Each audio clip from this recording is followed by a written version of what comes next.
እመኑኝ ቤተሰብ እመኑኝ፣ ብሩኬ ሀሳቡን ይቀይራል። የጊዜ ጉዳይ ነው እንጂ ብሩኬ ሀሳቡን ይቀይራል። ምክንያቱም ሀይሚ ፈልጋ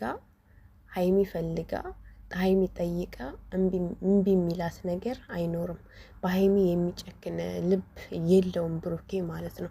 ሰላም ቤተሰብ እንዴት ናችሁ? ሰላም ናችሁ? ከኔ ጋር ሁሉ ሰላም ነው።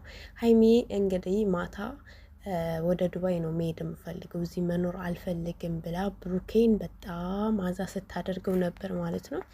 ብሩኬም ደግሞ አይቻልም ብሏታል። ግን እመኑኝ ቤተሰብ በቃ እኔን እመኑኝ ማለት ነው። የጊዜ ጉዳይ ነው እንጂ ኦኬ ብሏት በሀሳቧ ተስማምቶ ብሩኬ ወደ ዱባይ እንደሚመጡና ዱባይ ላይ እንደሚኖሩ እኔ ቃል እገባላቸዋለሁ። በቃ በሀይሚ የሚጨክል ልቦና የለውም ብሩኬ። የእውነት ነው የምላችሁ። አይታችሁታል። እንደዛ ጠፋሽ ሲባል እንኳን እንዴት እንደተደነባበረ ማለት ነው። በጣም ነበር የተደነባበረው እና የእሷን ፍላጎት የእሷን ሀሳብ በጣም ነው የሚያከብርላት። እሷ እንድትከፋ አይፈልግም ብሩክ። ስለዚህ አሁን በቀጣይ ዝም ብላችሁ ጠብቁ፣ ዱባይ እንደሚመጡ ማለት ነው። ዱባይ ላይ መጥተው አብረው እንደሚኖሩ በቃ እኔ ነግራችኋለሁ። በቃ እኔ እንደዛ ነው የማስበው ማለት ነው። የእውነት ነው የምላቸው።